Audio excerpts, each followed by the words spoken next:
by clicking the subscribe button, you too can save LoveCore.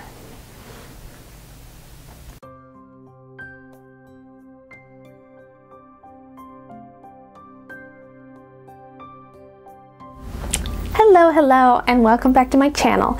So if you're here wondering what on earth is LoveCore and why are we talking about it on this channel? Well, I have a slight confession.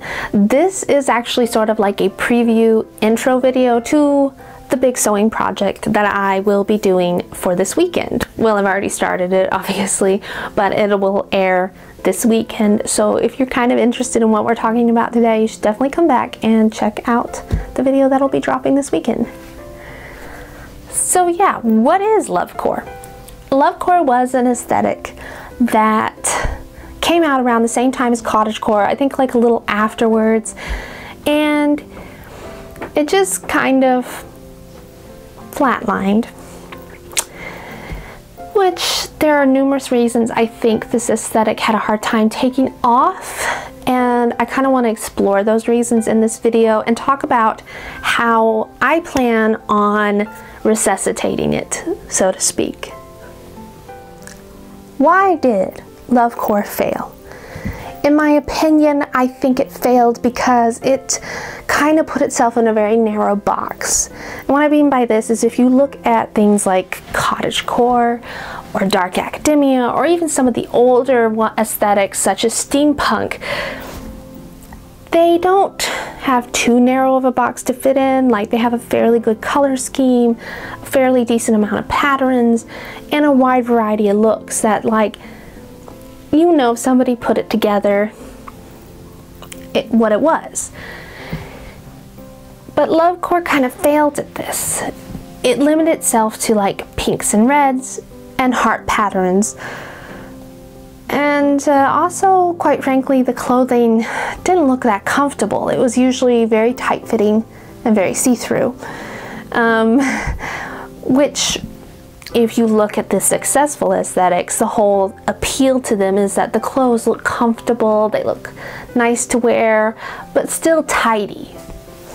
And yeah, I think that's why it wasn't very appealing to most people, because it just was too narrow of a box. I also think a lot of people thought, well, it's basically just Valentine's Day on crack all year long. But I know that we can redefine this aesthetic into something a lot more interesting. Which leads me to the next topic: how are we going to reinvent LoveCore?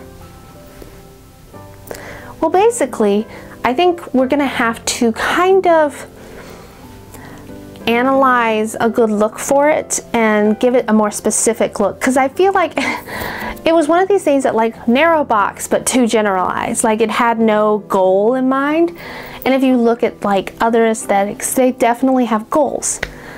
So one thing that is very common is a lot of times with these looks, they take inspiration from historical and vintage clothing. So I figured we should do that.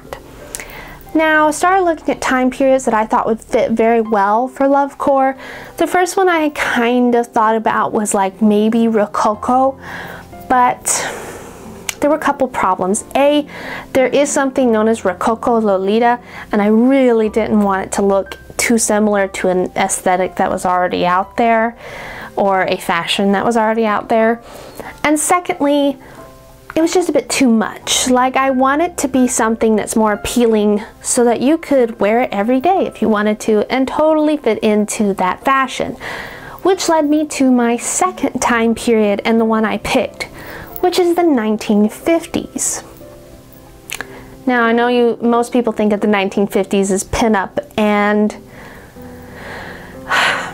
the funny thing is, if you really analyze pinup looks, they tend to be more like mid-40s through the 50s, so they don't really apply. And of course, that's also the sexier side and modernized sexy side of 1950s fashion. So when I say 1950s, I don't want you to think pinup. I want you to think more like the sweet big skirts that were very feminine for the time. And I found some really awesome patterns to work with that I think will fit perfectly. It also seemed like a perfect fit because guess what was invented in the 1950s? The sweetheart neckline. And what more would say LoveCore than the sweetheart neckline? And if you're not familiar with the sweetheart neckline, it's basically meant to look like the top of a heart at your neckline. So it seemed like a really good fit. I've also been dying to make some pinafores, and yes, I know the pinafore got its modern look in the 1940s, but there's still a lot of 1950s patterns for pinafores. So I'm gonna do it. The next thing, now that we've established kind of what our look to the aesthetic should be, it's time to talk about color schemes. And yes, of course we're going to be using reds and pinks. It just wouldn't make sense not to, but I definitely think we could add on to it. So my suggested color schemes would be reds, pinks, blacks, white. Though you have to be careful how you use white, because if you use it with a pink, it might like bleach out the pink a bit, but definitely a white. A very pastel-y purple I think would be great, and even like a pastel yellow and potentially green. Basically think the colors of those little candy hearts that you get around Valentine's Day. And I think there's even like sort of an orange one. I don't know what kind of color of orange you would call that because it's very weird. I feel like it's like maybe tangerine. So I think really any of those colors would work. I really felt like you do not have to just be pink and red. I think you could definitely work with a variety of colors. Maybe of course stay away from dark colors, but yeah, I think pastels would be really good. And then it's time to discuss like kind of patterns for fabric. And what I mean by patterns is like fabric patterns. What? Stop. Cat interruption. Oh, what are you doing?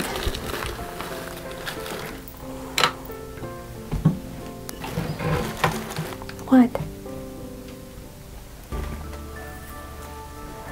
So I think as far as patterns go for the fabric, I definitely think hearts are definitely a safe bet. You're very distracting. I definitely think hearts are a safe bet to go with, but I think you can do a lot more than just hearts. I definitely feel like roses would be a perfect match for this. I mean, what flower literally means love other than red roses? And of course pink roses would be a great selection as well, and maybe even yellow roses, though I don't usually see yellow rose fabric. But why stop there? Since of course we're going with the 1950s, really any type of vintage pattern I think would fit, as long as it kind of matched the color scheme. So what's cool about this is there's a lot of 1950s patterns that use roses in their designs. So I guess you could also maybe get away with peonies. And I feel like I'm kind of on the fence about like polka dots and gingham.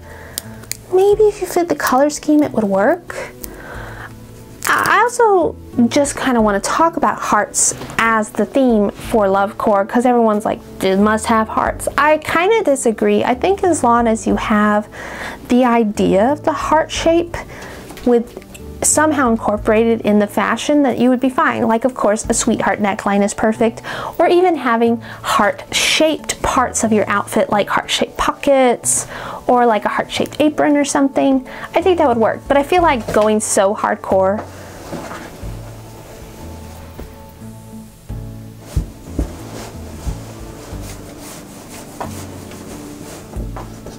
Cat problems. He's literally just gone in a box and it's like shut itself on him. And don't limit yourself to thinking you have to have the heart design incorporated in. I mean, like, yes, it will help, like having maybe like the sweetheart neckline or heart-shaped pockets, or of course actual heart-shaped fabric. heart-shaped fabric, actual fabric that has hearts on it. But you don't have to have hearts to make LoveCore.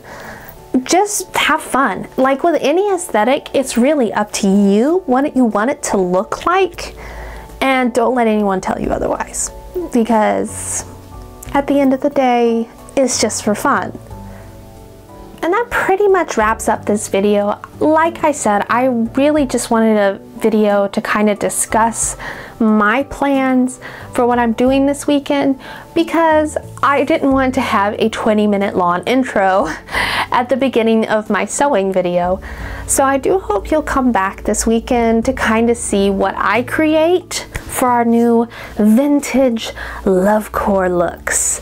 And I'm having quite a bit of fun making these, and I'm very excited. This has also been a weird project for me because I don't usually get into pinks and I usually don't get into hearts. So this has definitely been a hard challenge for me to kind of like push the boundaries of what I feel comfortable working with. On top of everything else, if you do follow this channel, you'll know I don't usually touch like anything that's like modern, like after the Edwardian times. So but I've always kind of been interested in doing some fashions from the early like 1900s.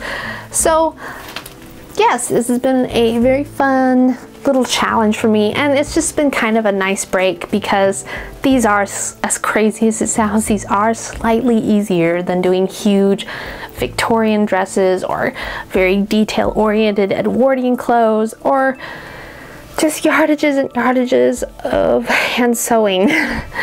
So it's been just kind of a nice break while I kind of reevaluate upcoming Victorian dresses and stuff, which, don't worry, we will be back to doing some Victorian sewing in the near future. I just kind of wanted to celebrate Valentine's Day in a really different way. So yeah. Alright everyone, I hope you guys enjoyed this video, and I will see you this weekend to show off my LoveCore looks. Alright, until then, bye bye.